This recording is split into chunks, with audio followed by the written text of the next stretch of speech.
Génesis capítulo 2,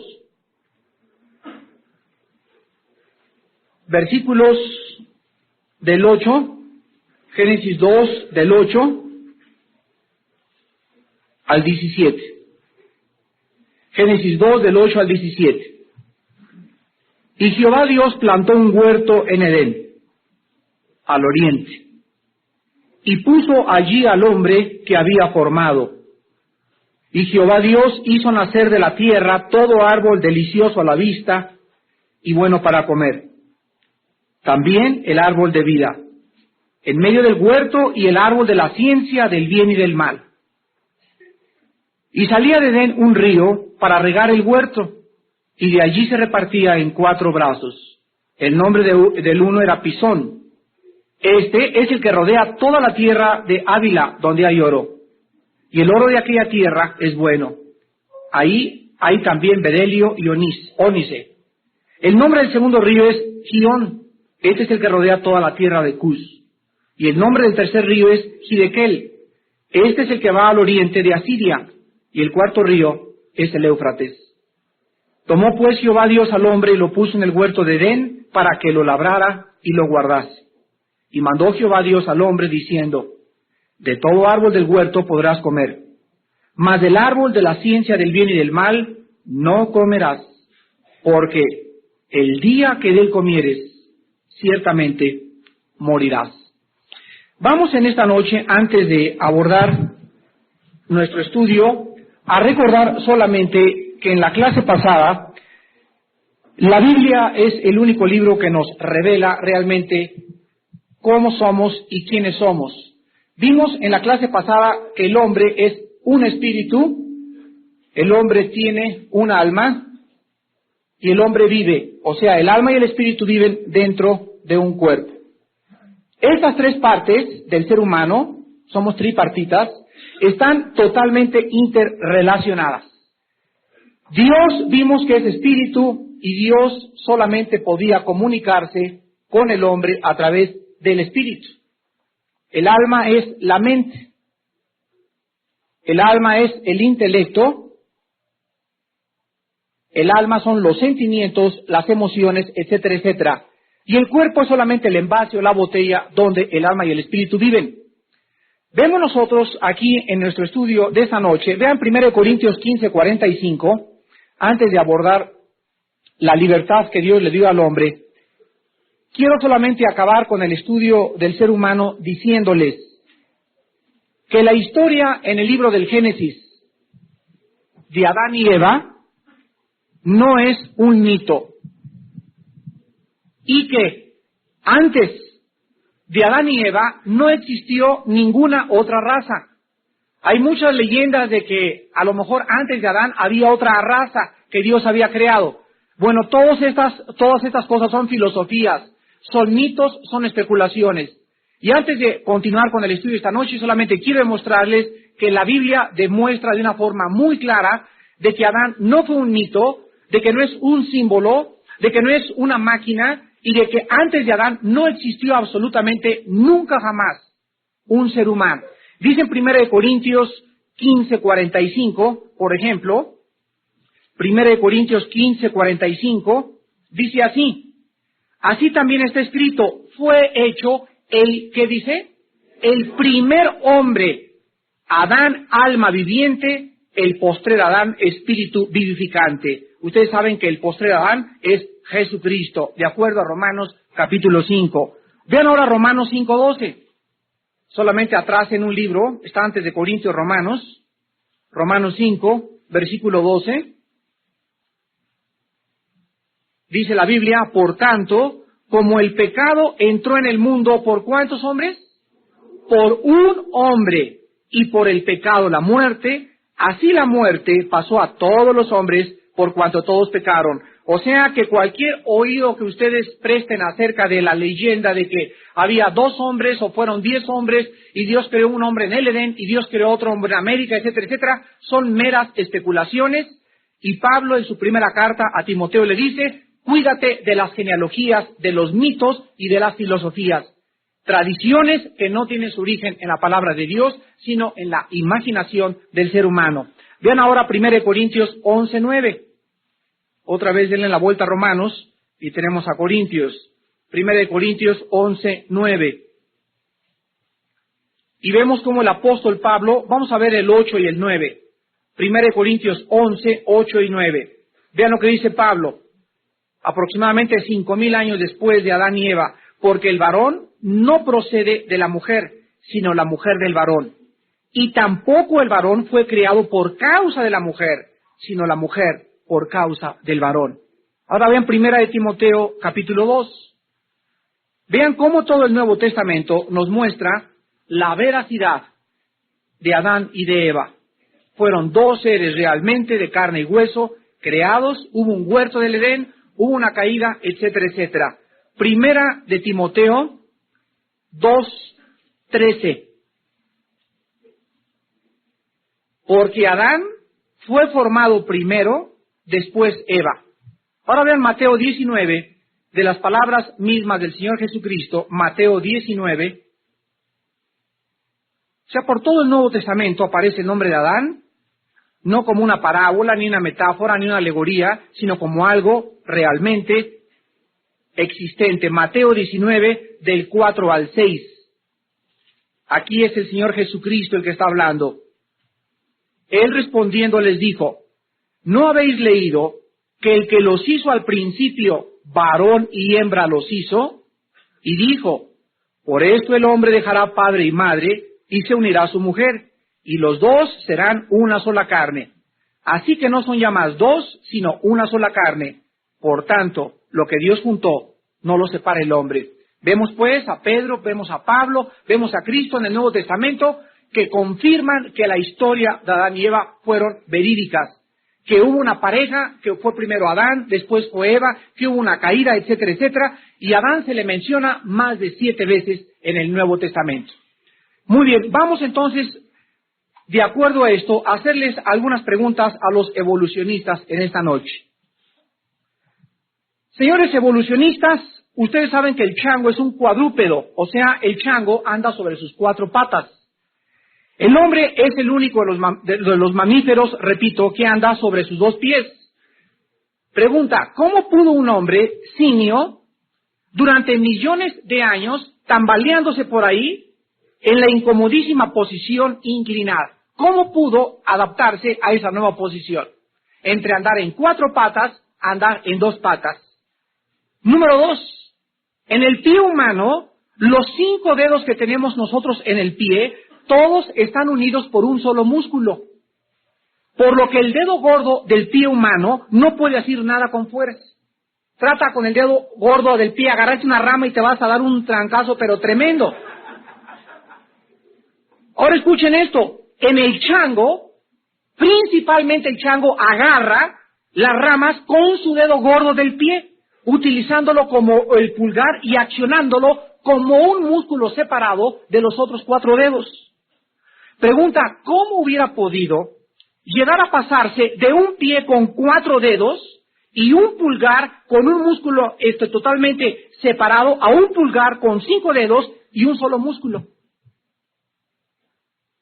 O sea que mientras hubo, si es que hubo, ¿verdad?, la transición, como dicen los evolucionistas, del chango de 4 dedos, con un solo dedo, con un músculo separado de los otros 4 dedos, utilizado y diseñado por Dios para agarrarse con este dedo a las ramas, mientras hubo la transición o la mutación de ellos, ¿cuántos trancazos le dieron millones de changos?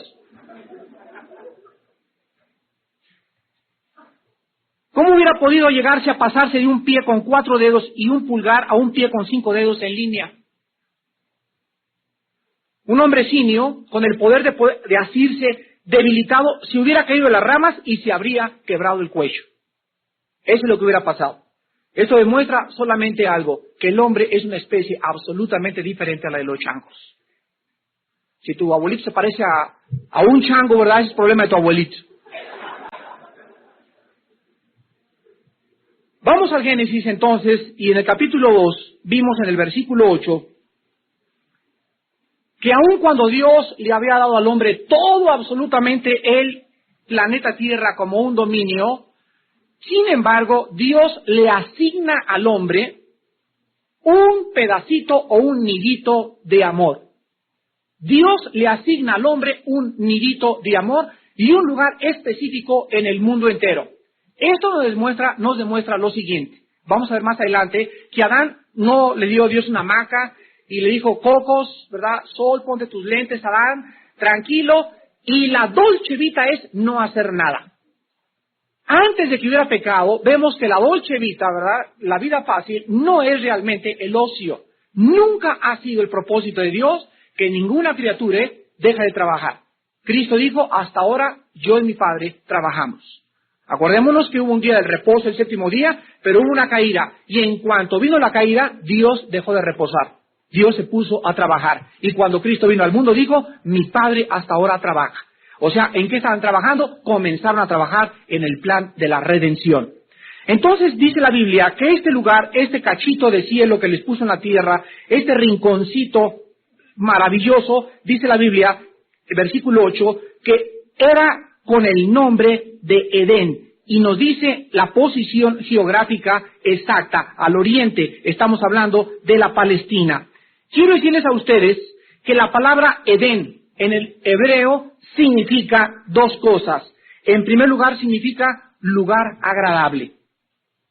Y en segundo lugar, significa lugar de delicias o lugar delicioso. Entonces, el Edén era un pedazo de tierra en este mundo donde todo absolutamente era agradable. Adán y Eva andaban desnudos los dos por todo el huerto del Edén, había comunicación con Dios, había una potencialidad intelectual de Adán desarrollada en su 100%. Imagínense la capacidad de Adán que tenía en ese tiempo, donde podría todo admirar la obra de Dios, podía conocer a cada animal, le puso un nombre, era algo extraordinario, era un lugar maravilloso donde ellos dos vivían. Pero Dios en el Edén pone tres clases de árboles. Y pone en primer lugar un árbol, otro árbol y otro árbol. Muy bien, en estos tres árboles encontramos nosotros la dependencia tripartita del hombre con el medio ambiente que le rodea. En primer lugar, le dice Dios a Adán, mira Adán, todos los árboles que están aquí y allá son para tu alimento físico. Adán tenía que comer. Adán tenía que comer peras, manzanas, mangos, mandarinas, naranjas, y estamos hablando de un hombre que no ha pecado. También Dios le puso otro árbol que se llamó el árbol de la vida. Este árbol de la vida era el alimento de Adán a su espíritu. Y aquí hay un principio extraordinario en la Biblia. El árbol de la vida lo volvemos a encontrar. Lo encontramos en Génesis y lo encontramos en Apocalipsis capítulo 22. Al principio y al final de la Biblia. Y escuchen esto. Antes de pecar había árbol de la vida. En Apocalipsis 22 también ya no hay pecado porque estamos en la Nueva Jerusalén. Y se planta otra vez ese árbol de la vida en medio de la ciudad de la Nueva Jerusalén. ¿Qué significa el árbol de la vida? Porque ha estado plantado en esta tierra solamente cuando no ha habido pecado. Bueno, el árbol de la vida significa lo siguiente. Significa la dependencia del ser humano con su Creador, desde el punto de vista espiritual. O sea que cuando Dios creó a Adán, no lo creó independiente y le soltó y le dijo, córrele y eres un Dios. Desde que Dios puso a Adán en el huerto del Edén, Adán tenía que depender físicamente, intelectualmente y espiritualmente de su Creador, porque Adán no fue creado Dios, Adán fue creado una criatura dependiente de aquel que es independiente. Entonces, este principio del árbol de la vida nos muestra que aun cuando no había pecado, el hombre tenía que depender de Dios, cuanto más ahorita nosotros debemos depender de Dios también. Jesucristo dijo, mis palabras son el árbol de la vida. Mis palabras son espíritu y son vida. Y cuando el cristiano viene a este libro, y el cristiano medita en este libro, y el cristiano reflexiona en este libro, y el cristiano lo estudia, y la lee, y la memoriza, el cristiano está participando ¿de qué cosa? De la vida de Jesús, porque el espíritu de la profecía es Jesucristo. Entonces, cuando ustedes en la mañana, como les dije hoy al principio, no leen la Biblia ni la meditan, ustedes no están comiendo del árbol de la vida. Se están independizando de Dios poco a poquito. ¿Se dan cuenta? Y cuando menos lo esperas, ya tienes una semana que no vienes a este libro, ni lo comes, ni lo meditas, ni lo estudias, y entonces comienzas solamente, pues vas a la universidad y te vas a graduar de doctor. O sea, estás alimentando tu intelecto, y todos los días comes verduras y comes frutas, estás alimentando tu cuerpo. Pero espiritualmente estás anémico. Porque Dios quiere que nosotros, durante toda nuestra existencia, sin pecado y con pecado, dependamos espiritualmente de Él. Vean ustedes, por ejemplo, también aquí más adelante en Apocalipsis, vean el pasaje de Apocalipsis 22, donde menciona el árbol de la vida. Y vamos a ver en relación a qué se menciona. Apocalipsis capítulo 22, versículos del 1 al 2. Después me mostró un río limpio de agua de vida, resplandeciente como cristal, que salía del trono de Dios y del Cordero. En medio de la calle de la ciudad, y a uno y otro lado del río, estaba, ¿qué cosa? El árbol de la vida, que produce 12 frutos, dando cada mes su fruto, y las hojas del árbol eran para la sanidad de las naciones. La palabra sanidad aquí, la palabra salud. Para la salud, ¿qué cosa? No física, ¿por qué no va a haber muerte? Para la salud espiritual.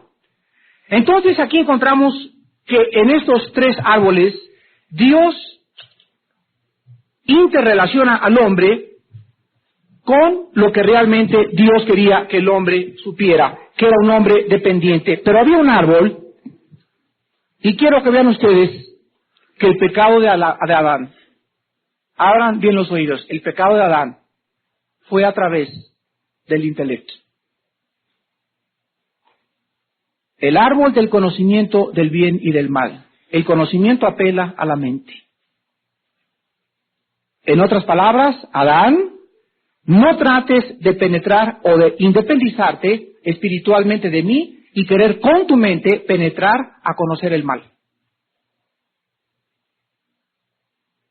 Otra vez.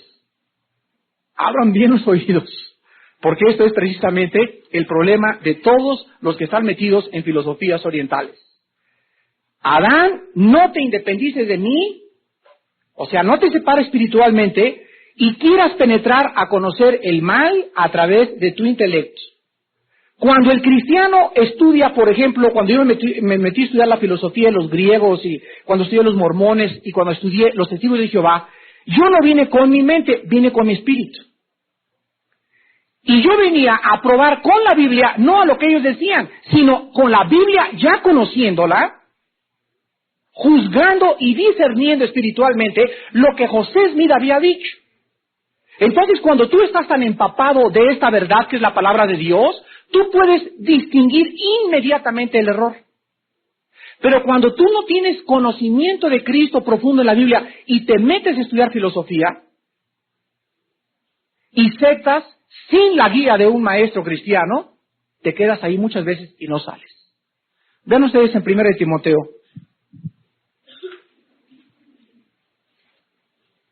O sea que el cristiano viene y examina todo espiritualmente, no viene con su intelecto.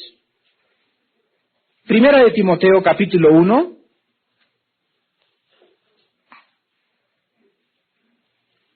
Versículo del 3 al 7. 1 Timoteo 1 del 3 al 7. ¿Cómo te rogué que te quedases en Éfeso cuando fui a Macedonia? Para que mandases a algunos que no enseñen diferente doctrina. Escuchen. Ni presten atención a la revista Duda, muy interesante, gurús, fábulas y genealogías interminables que acarrean disputas más bien que edificación de Dios, que es por fe, así te encargo ahora. Pues el propósito de este mandamiento es el amor nacido de corazón limpio, de buena conciencia y de fe no fingida. Escuchen, de las cuales cosas, desviándose algunos, se apartaron a vana palabrería, queriendo ser doctores de la ley, sin entender ni lo que hablan ni lo que afirman. En esta clase que tuvimos de Romanos este miércoles, yo les estaba enseñando a mis discípulos la nueva secta en México que se llama la ciencia cósmica. Y les traje el libro que me mandaron, un hermano me hizo favor de traérmelo, porque está escrita por el capitán Ragtar de la sexta galaxia.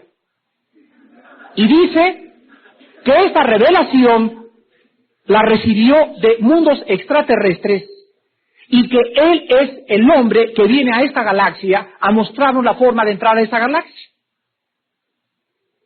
Bueno, no sé de cuál fumó, de cuál comió, etcétera, etcétera, pero es increíble, ¿no? Cuando venimos y ya somos cristianos, nos reímos, como ahorita muchos acaban de reír, pero escuchen, antes de ser cristianos, todos nosotros estamos metidos en uno o en otro rollo, ¿no es verdad? El más pequeño era acróbata. Entonces yo me metí a la dianética. Oigan, cuando leí el libro de Ron Hubbard de la dianética, de que el universo fue creado por Semú, un demonio que vivió hace 1,000 millones de años, y que a través de la auditación, que es una copia absolutamente del psicoanálisis freudiano, y de toda la técnica y la terapia que usa la dianética para poder darle la felicidad y la ciencia a las personas, ahora yo me río, pero en ese tiempo yo estaba enceguecido. Yo traía unas vendas igual que tú y que yo, y que muchos de nuestros amigos que están metidos en sectas, y es increíble, ahorita nos decimos, es increíble que lo crean ellos, es increíble, pero nosotros lo creíamos. ¿Y saben por qué? Porque veníamos con el intelecto, y dice la Biblia que este intelecto, cuando el hombre se separó de Dios en la caída, cuando lleguemos a Génesis 3 lo estudiemos, ese intelecto se oscureció.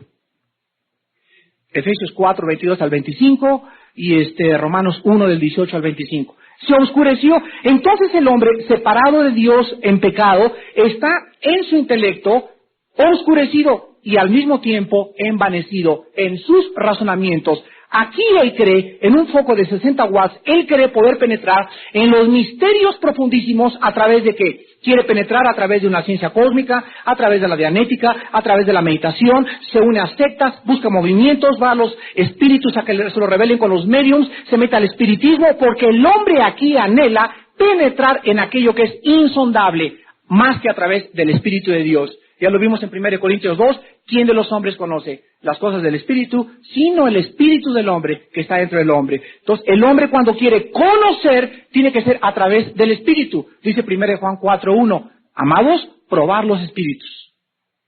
¿Y cómo los probamos? Pues los probamos ahora a través del Espíritu y no a través de la mente.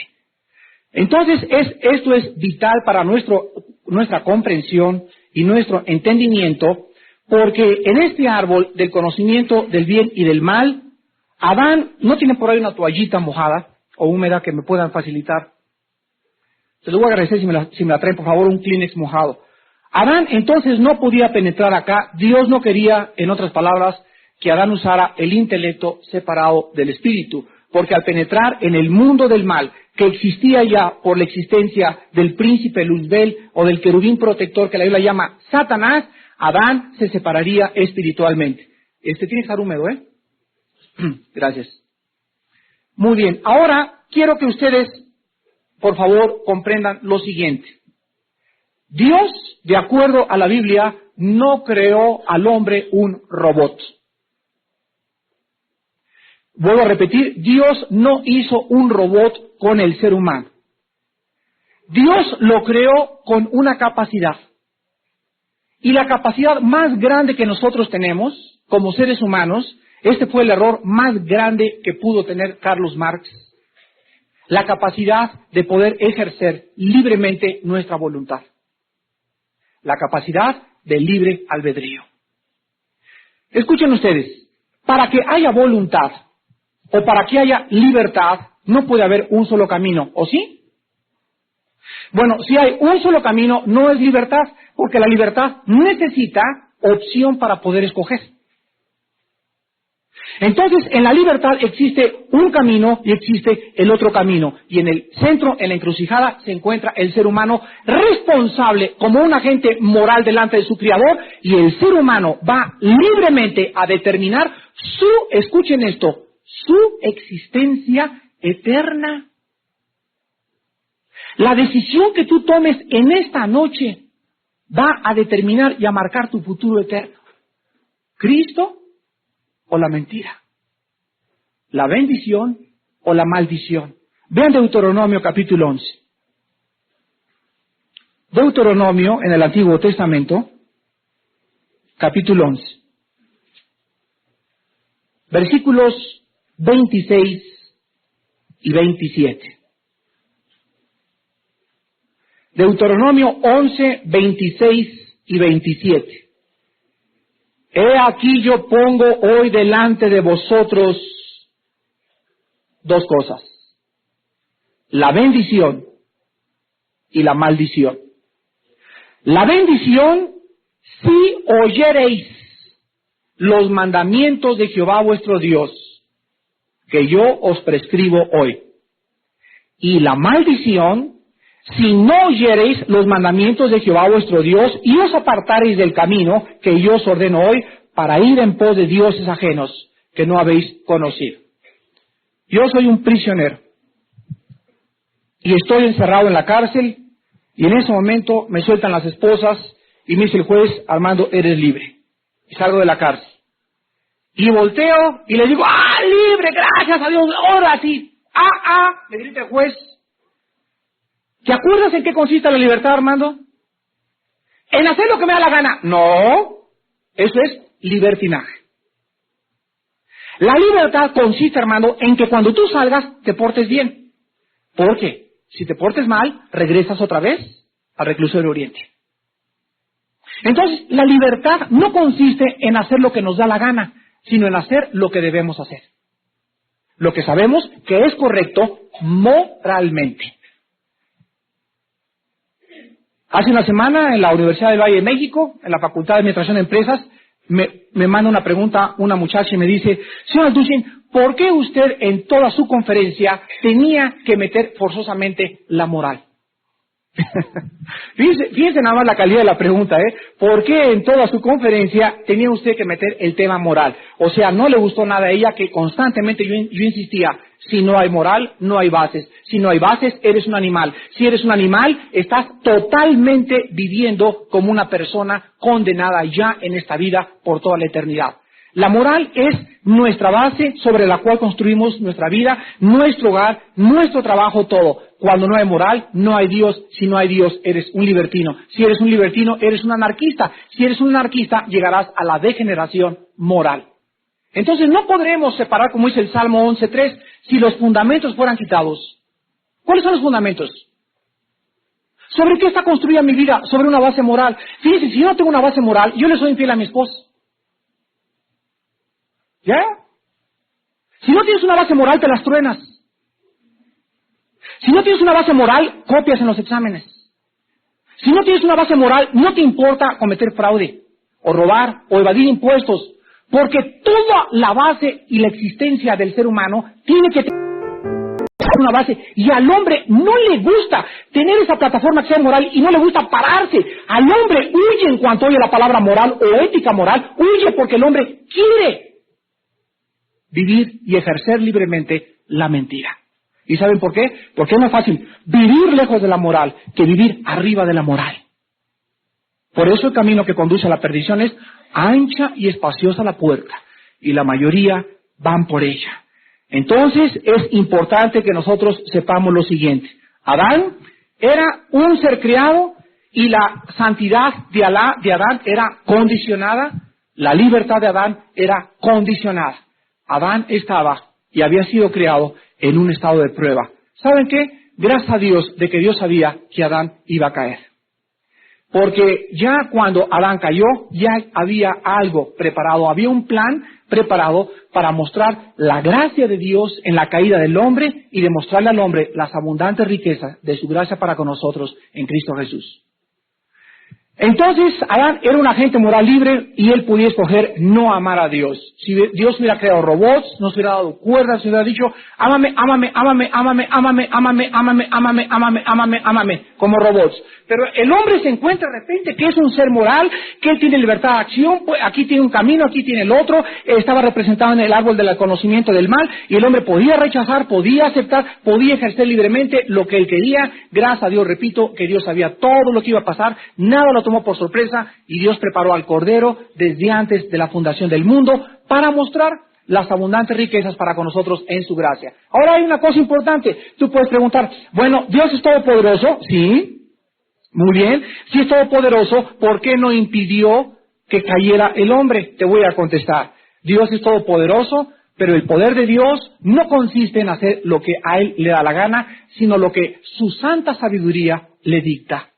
Y saben ustedes que la caída del hombre ha traído más gloria a Dios, es lo que enseña Romanos, por la abundancia del pecado sobreabundó la gracia. El hombre cae y entonces todos los ángeles y querubines tienen gracia y qué barbaridad, ahora sí, sufrimientos y lágrimas, y cada ser humano tiene 60, 70 años de vida temporal en este planeta para determinar y escoger lo mismo que Adán escogió. Pero a través de toda esta existencia ha habido guerras, ha habido tristeza en un muladar. Pero si el hombre no hubiera caído en eso, Dios no podía enseñar la lección más grande en todo el universo, que es que si el hombre no hubiera conocido el mal, escúchenme muy bien, el hombre tampoco hubiera conocido la gracia de Dios. El que tenga oídos para oír, que oiga. Vamos al versículo 10 a 14, y encontramos ahora la geografía del Edén. Salía del Edén un río para regar el huerto, y de allí se repartía en 4 brazos. El nombre del uno era Pisón. Este es el que rodea toda la tierra de Ávila donde hay oro, y el oro de aquella tierra es bueno. Allí también Bedelio y Ónice. El nombre del segundo río es Gihón. Este es el que rodea toda la tierra de Cus. Y el nombre del tercer río es Hidekel. Este es el que va al oriente de Asiria. Y el cuarto río es el Éufrates.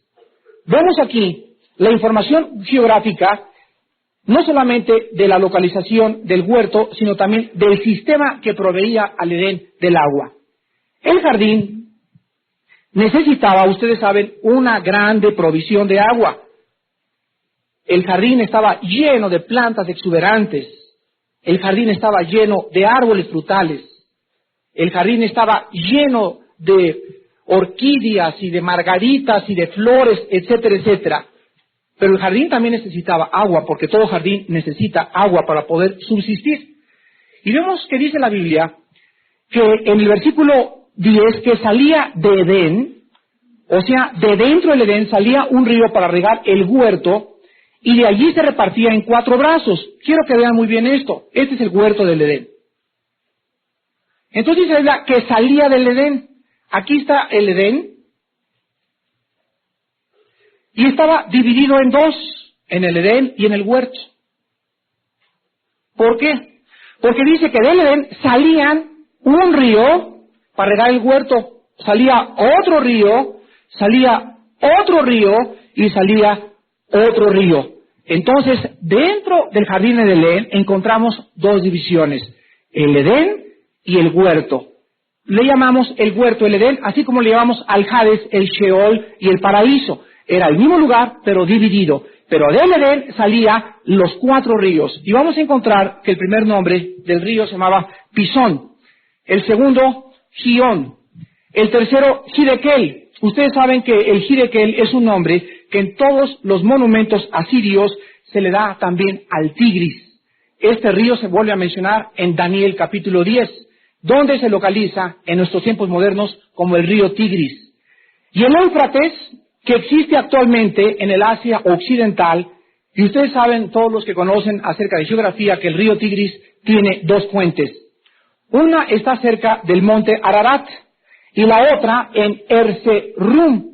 El recorrido de todo el río Tigris va por todo hasta el Golfo Pérsico, que es donde desemboca con el nombre de Shatt el Arab. Así acaba el nombre Tigris. Entonces hay muchos ríos que al principio donde comienza el río, comienza y tiene un nombre, después tiene el río Tigris, y al acabar su desembocadura en el Golfo Pérsico se llama Shatt el Arab. Así se llama el río Tigris. El río Tigris atraviesa Armenia, Siria e Irak del tiempo moderno. El largo del río Tigris es 2.700 kilómetros. Y este río marcaba, vean Éxodo capítulo 23, era exactamente la línea de demarcación de la tierra prometida a los judíos. Éxodo 23. versículo 31. Le dice Dios, y fijaré tus límites desde el Mar Rojo. Los que tengan ahorita un mapa en la Palestina y imaginariamente lo puedan localizar, desde el Mar Rojo hasta el Mar de los Filisteos, que está a la izquierda de la Palestina, y desde el desierto hasta ¿dónde? Hasta el Éufrates, porque pondré en tus manos a los moradores de la tierra y tú los echarás de delante de ti. Regresamos a Génesis. Y antes de pasar con el trabajo del hombre, quiero decirles lo siguiente: el río Pisón y el río Gihón no existen actualmente. El río Pisón y el río Gihón, hay muchos que han dicho que es el río Ganges y el río Nilo. Geográficamente esto es una imposibilidad, porque vemos que tenían que estar forzosamente saliendo del huerto del Edén. ¿En dónde está colocado el huerto del Edén? Ya lo vimos al oriente del Asia Occidental. Entonces el río Nilo no lleva ese curso, ni el río Ganges tampoco. Son meras especulaciones. ¿Qué pasó con el río Gihón y el río Pisón? No se vuelven a mencionar jamás en la Biblia. ¿Por qué? Porque lo más probable es lo siguiente: que después del diluvio hayan cambiado tanto su fuente y su curso, como también su desembocadura. Entonces la Biblia no nos da ninguna autorización para decir fue este río o fue aquel río, porque estos dos ríos posiblemente desaparecieron después del diluvio universal. Regresamos al versículo 15 al 17.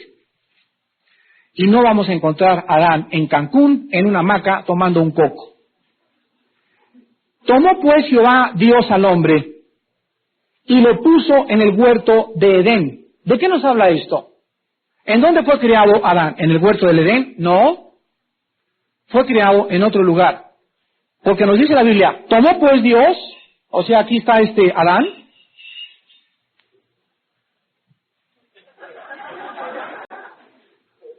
¿Cómo necesitamos bases y estas cosas, verdad?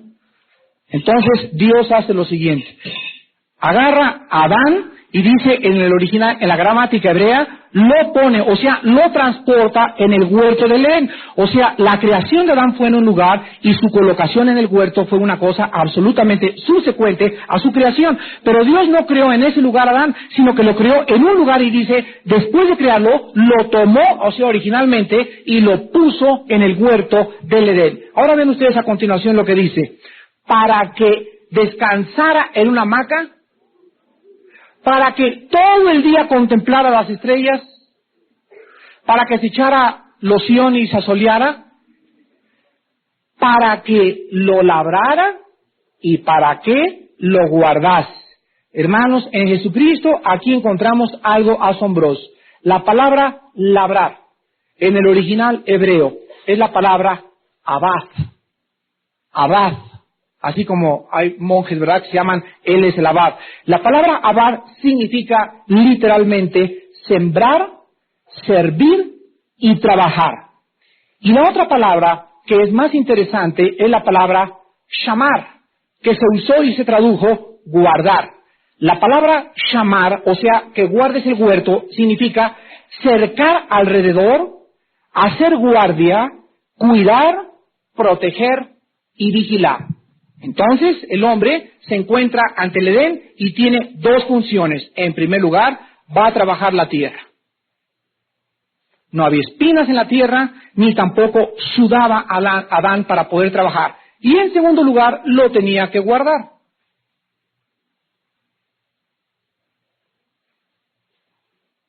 La pregunta es, ¿cuidarlo de quién? Ya vimos que la palabra guardar significa cuidar, poner un cerco. Por ejemplo, en Job, capítulo 1, cuando Satanás se acerca con Dios y le dice, déjame y ábreme la puerta para penetrar en la vida de Job. Y le dice Satanás a Dios, porque tú le has cercado. Y ahí otra vez se usa la palabra shamar, o sea, le has puesto, lo has vigilado, lo has cuidado alrededor, y nadie puede entrar con Job si tú no me permites entrar a su vida. Dios le dice, penetra y no toques su vida.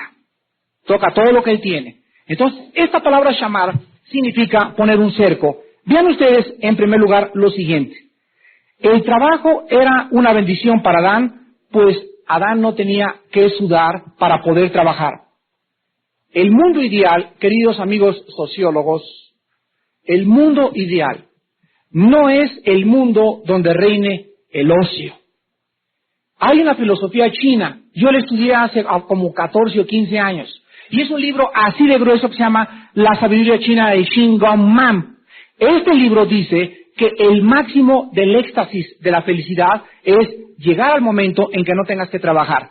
Pero la experiencia nos prueba que cuando un hombre se jubila joven y el hombre deja de trabajar, el hombre acaba enfermo de los nervios.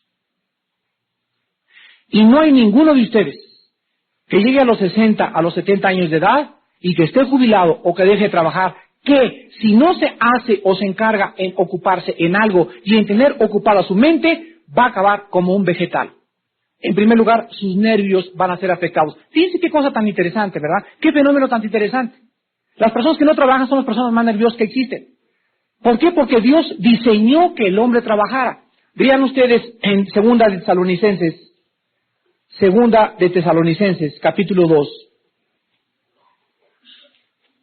De qué manera Dios nos muestra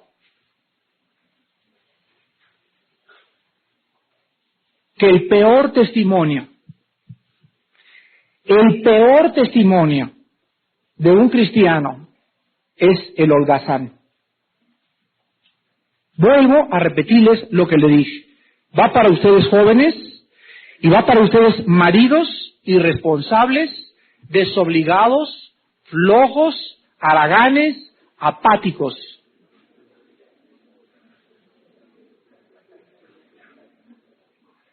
Y ahora hay más. Segunda de Tesalonicenses 3:10. Porque también cuando estábamos con vosotros, os ordenábamos esto: si alguno no quiere trabajar, tampoco coma. Entonces, padres de familia, si ustedes en su casa tienen a hijos y el chaupirruris no quiere ni estudiar y ni tampoco trabajar, si tú no lo pones con la maleta en la puerta de tu casa, Dios te va a juzgar a ti y me va a juzgar a mí. Si nosotros en la iglesia sabemos que hay alguien sin trabajar, quiero que me dé una alacena, hermanito. Y sabemos que tiene 2 o 3 meses y ni siquiera ha ido a solicitar trabajo, no le damos ni un plátano. Cuando ustedes, le dice Pablo a Timoteo, jóvenes, si ustedes no trabajan, son peor que los incrédulos y han negado la fe. Fíjense qué importancia tiene el trabajo en la Biblia, al grado que dice la Biblia, no hombre que fumar ni tomar, el peor testimonio es el que se sepa que hay un muchacho que es flojo. Entonces dice la Biblia, muy bien, pues no le des de comer a tus hijos. Porque si tu hijo se va a sentar a la mesa, está comiendo el sudor y el fruto de tu frente. Entonces, muy bien, si estudias, no hay problema. Mijito, te pago todo lo que quieras. Pero si no quieres estudiar, ni tampoco trabajar, pero vas para afuera, pero vas que vas. Ahora es increíble, ¿verdad? Es lo que le digo a los jóvenes y aconsejamos en la iglesia a los futuros matrimonios. Hermanito, me quiero casar. Muy bien, ¿con quién te quieres casar, hermanita? Pues con fulano de tal. Muy bien, y lo primero que les preguntamos, ¿verdad? Desde luego es, ¿qué testimonio tiene? ¿Es un muchacho que está creciendo, que está discipulando? Sí, bueno, y la segunda pregunta es, ¿está trabajando? O sea, ¿con qué te va a mantener? Las muchachas son muy ilusorias y están tan enamoradas que se ciegan totalmente a la realidad más importante. Cuando tú unes tu vida con un muchacho, es porque ese muchacho, mi querida jovencita, ya madura. Es porque ese muchacho tiene para mantenerte. Pues va a conseguir trabajo, pues deja que lo consiga y que ahorre y que guarde del banco y que tenga esto y el otro. Y entonces, es que nos queremos casar por fe.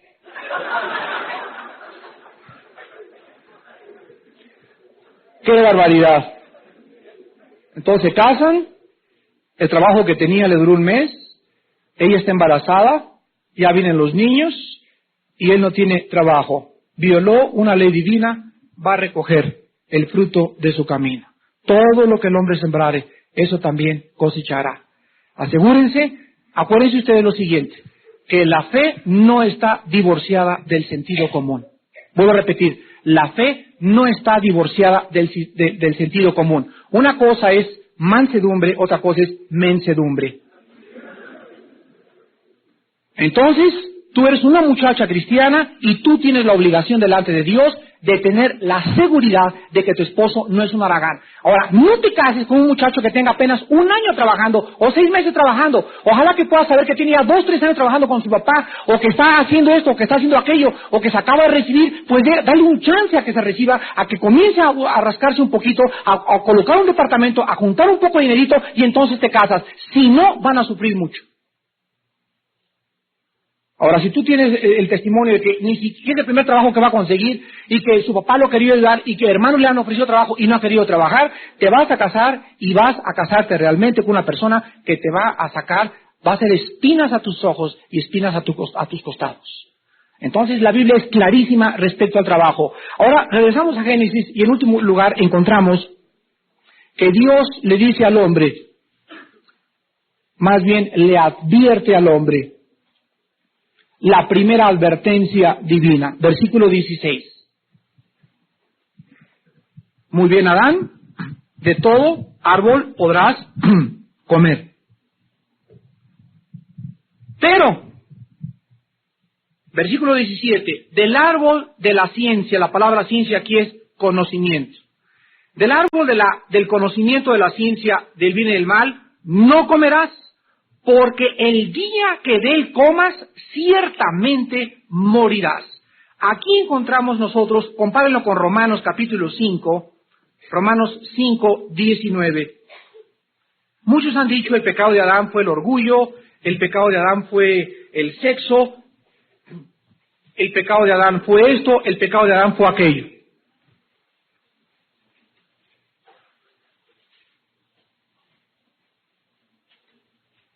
Pero la Biblia nos muestra en Romanos 5:19 que el pecado de Adán fue la desobediencia. Y dice así, porque así como por la desobediencia de un hombre los muchos fueron constituidos pecadores, así también por la obediencia de uno los muchos serán constituidos justos. Aquí encontramos que Adán tenía que pasar una prueba. Esta prueba se llama la prueba de la obediencia. Antes me habló una muchacha y me dice, Armando, fíjate que estoy mal, me fui a buscar un trabajo y estoy mal, me dio este ataque, me dio aquello, tuve malos pensamientos, renegué de Dios, bla, bla, bla, bla, cuá, cuá, cuá, cuá, cuá, cuá, cuá. Después de 20 minutos de oírla, le pregunté, ¿cómo está tu vida devocional con Dios? Me dice, pero de veras, me dijo, ¿de veras tengo que estudiar la Biblia?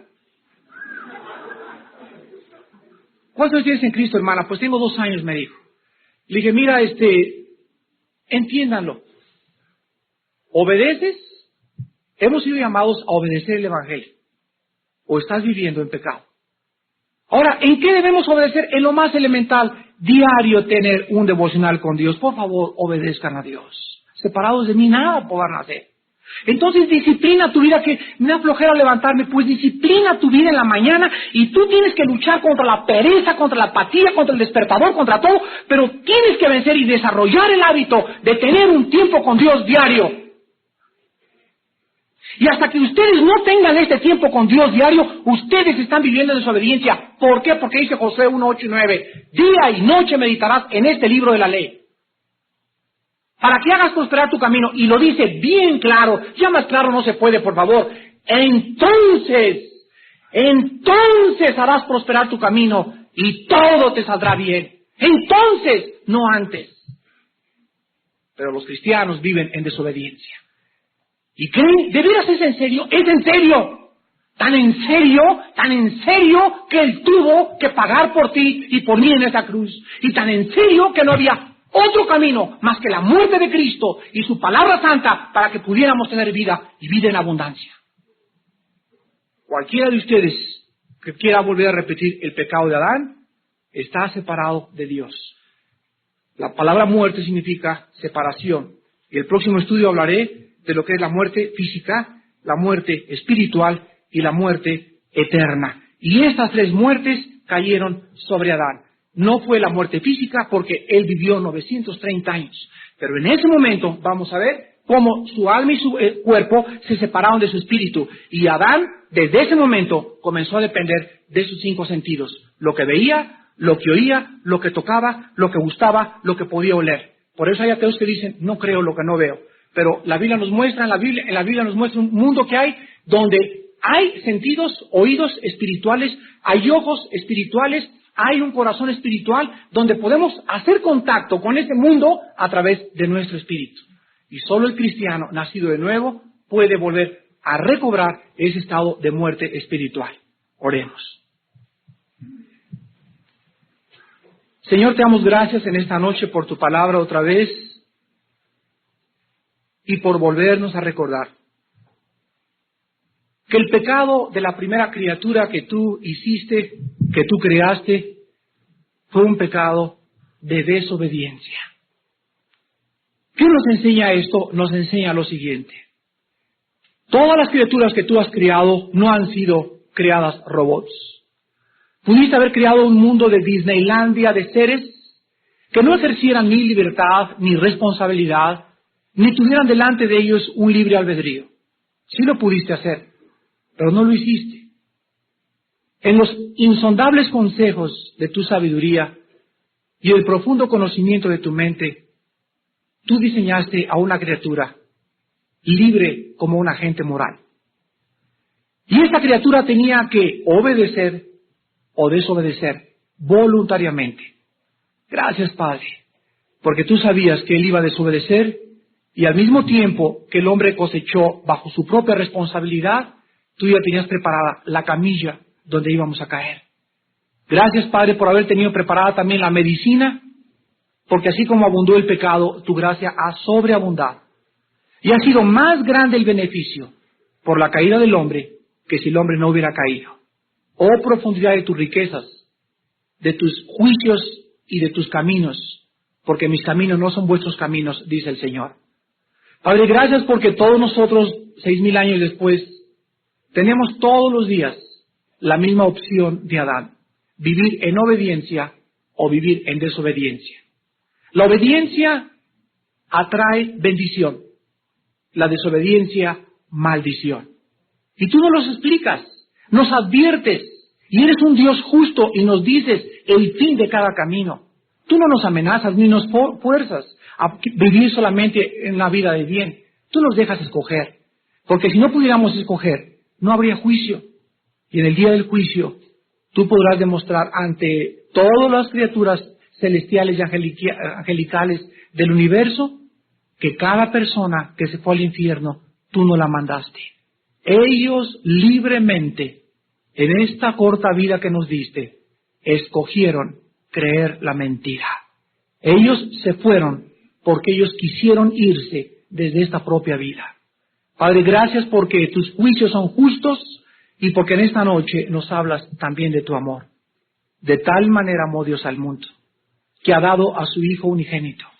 Dios vio columpiándose este mundo en el universo y parecería que este mundo no tendría ya ninguna salvación.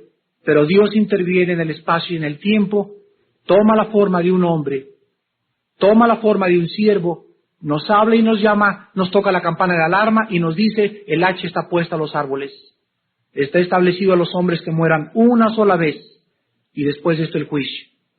En esta noche, amigo y amiga que nos visitas, tienes delante de ti los dos caminos. Ríete, búrlate, di todo lo que quieras, piensa todo lo que quieras contra mí, contra los cristianos, pero la Biblia te advierte que hay caminos que te van a conducir a tu muerte eterna. Cuando tú despiertes de la realidad de este mundo físico, vas a descubrir la amarga realidad que era verdad y que Cristo realmente resucitó y que su palabra era santa. Pero sabes una cosa, ya no tendrás otra oportunidad. La reencarnación no es una doctrina bíblica, es una doctrina de los gurús, de los filósofos. La Biblia nos dice que no hay dos oportunidades. Después de tu muerte se acabó todo. ¿Por qué ahorita que estás con tus 5 sentidos no escoges a Cristo? Ahorita que estás joven, ahorita que tienes salud, ahorita que no estás en estado de coma en un hospital, ven a Cristo. Vengan a Él todos ustedes, los que están trabajados y cargados, y Él los hará descansar. Escoge a Cristo en esta noche para que viva tu alma y conozcas la verdad, y la verdad te hará libre. Te lo pido que lo hagas en el nombre de Él. Amén.